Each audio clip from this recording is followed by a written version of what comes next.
मंच पर तशरीफ फरमा ऑल इंडिया मजलिस इत्तेहादुल मुस्लिमीन के सदर, member of parliament, नकीब Millat Alhaj barrister Asaduddin Owaisi साहब, स्टेज पर मौजूद गुजरात के मजलिस इत्तेहादुल मुस्लिमीन के प्रेसिडेंट सदर जनाब साबिर काबुलीवाला साहब, स्टेज पर मौजूद आपकी अपनी बेटी, आपकी अपनी बहन, आपकी अपनी बच्ची, मजलिस इत्तेहादुल मुस्लिमीन की दानी लिमड़ा से उम्मीदवार हमारी बहन मोहतरमा कौशिका परमार जी, मजलिस इत्तेहादुल मुस्लिमीन के तमाम जिम्मेदारान, यहां पर मौजूद मेरे दोस्त, मेरे बुजुर्ग और मेरे भाई बहनों, आज का ये जलसा इंतखाबी जलसा है, इलेक्शन का जलसा है। गुजरात में चुनाव है, अहमदाबाद में 5 तारीख के दिन पोलिंग होनी है। जिस तरह से तमाम मुख्तलिफ सियासत पार्टियों ने अपने अपने उम्मीदवारों को खड़ा किया है, इसी तरह पहली मरतबा मजलिस इत्तेहादुल मुस्लिमीन ने इस विधानसभा के इलेक्शन में हिस्सा लिया गुजरात से और मुख्तलिफ जगहों पर उम्मीदवारों को ठहराया है। आप सबने सुना हमारी बहन कौशिका जी ने क्या कहा, इनकी तबीयत खराब है, मगर सुन लो, शेरनी शेरनी होती है। तबीयत खराब हो, कुछ भी हो, ये मजलिस की शेरनी है अल्हम्दुलिल्लाह। और ये आई आपके बीच में, बीमार होकर भी आपके बीच में आई, क्योंकि इसके दिल में दर्द है, एक फिक्र है यहां की, एक फिक्र है दानी लिमड़ा की। इस फिक्र के कारण ये आपके बीच में आई है, वरना इनकी जगह कोई और होता, अब तक बिस्तर पे सोया होता। लेकिन मैं अल्लाह से, ईश्वर से, भगवान से दुआ करता हूं कि इनको जल्दी से जल्दी शिफा मिले, तंदुरुस्ती मिले और फिर से ये शेरनी की तरह दहाड़े आपके पास आ।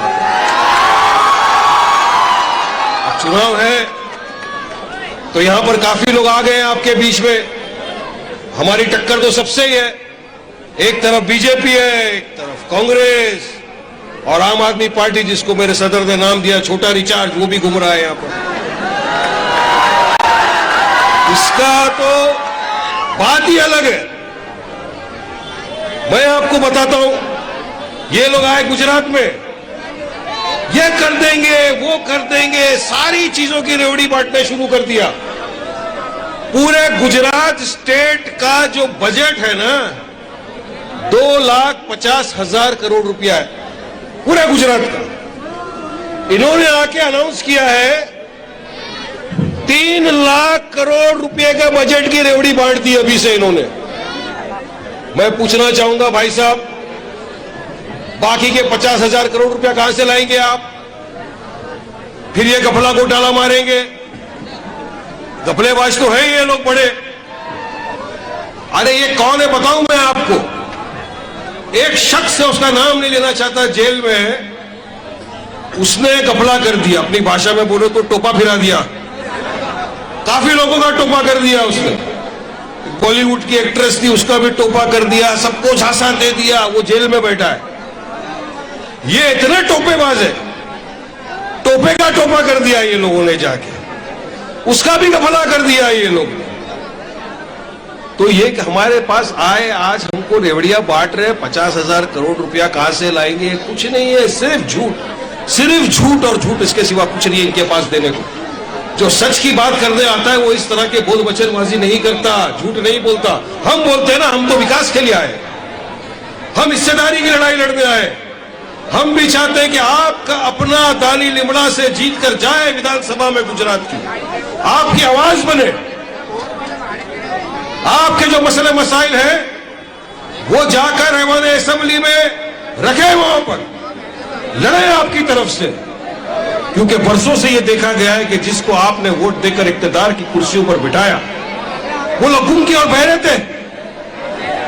वोट लिया आपका, वादे किए आपको कि आपका काम करेंगे, फला कर देंगे, टिमका कर देंगे, किया कुछ नहीं आपके लिए। भाजपा भी वही है। ये भाई साहब खामो जरा सा बेटा देश, वोट लिया आपका, इख्तियार की कुर्सी पर आकर बैठ गए, मगर जब काम करने का नाम आया कोई आगे नहीं आया। अभी मैं एक चैनल पे था, रिवर फ्रंट पे, तकरीबन 70 से 80 महिलाएं वहां पे मौजूद थी, जिसमें हमारी नॉन मुस्लिम बहनें भी थी, भाई भी थे, सब थे। मेरे साथ कांग्रेस का एक प्रवक्ता था, एक भाजपा का प्रवक्ता था। यकीन मानिए, आप वीडियो उठा के देख सकते हैं, लाइव था। तमाम महिलाओं ने, पुरुषों ने खड़े होकर लाइव चैनल पर सवाल किया कांग्रेस को और भाजपा के प्रवक्ता से कि बताओ, 30 साल आप सत्ता में थे कांग्रेस, 27 साल से भाजपा सत्ता में है, वोट लिया आपने, लेकिन 5 साल में कौन आया हमारे पास? जवाब नहीं है इनके पास। सवाल किया हमारी बहनों ने वहां पर खड़े रहकर कि आज भी आप इतनी बड़ी बड़ी बातें कर रहे हो, ये कर देंगे, वो कर देंगे, चलो हमारे साथ घर पे, हमारे आज भी हमारे घर पे पानी नहीं आता। तो भाजपा के प्रवक्ता खड़े होकर बोलने लगे, हमने शौचालय बनाया ना आपके लिए। वो सारी महिलाएं खड़े होकर बोल दी, शौचालय तो बनाया, मगर जब पानी नहीं तो शौचालय का क्या करेंगे हम? है ना ये बात?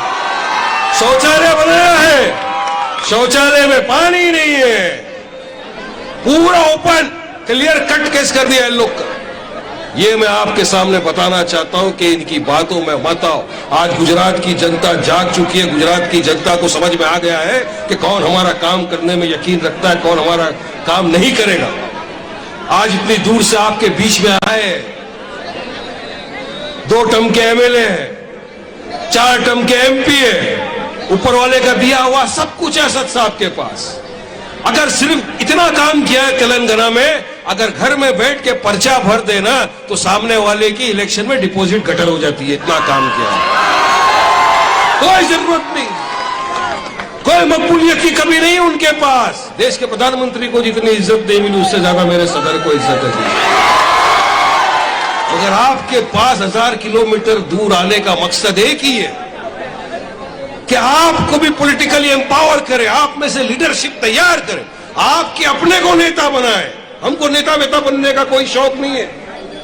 आपका अपना, आपकी अपनी बहन कौशिका परमार दानी लिमड़ा से जीते, ये मकसद लेकर आए, ताकि आपकी भी बात असेंबली में उठे, आपके भी एरिया में पानी आए।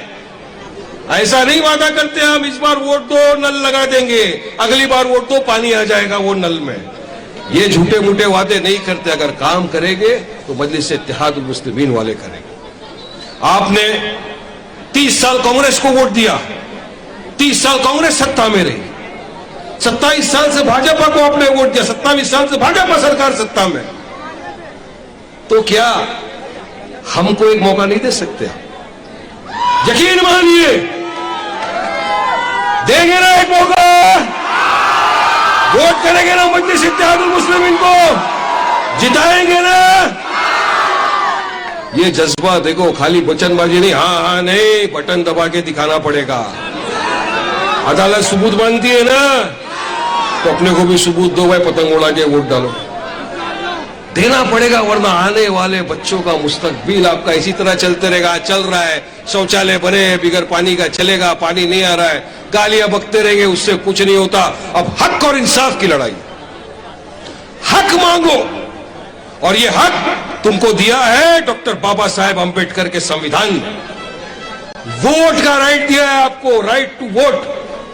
ये नहीं सोचना मेरे एक वोट से क्या हो जाएगा। रे तुम्हारे एक वोट से पूरी दानी लिमड़ा का स्ट्रक्चर बदल सकता है।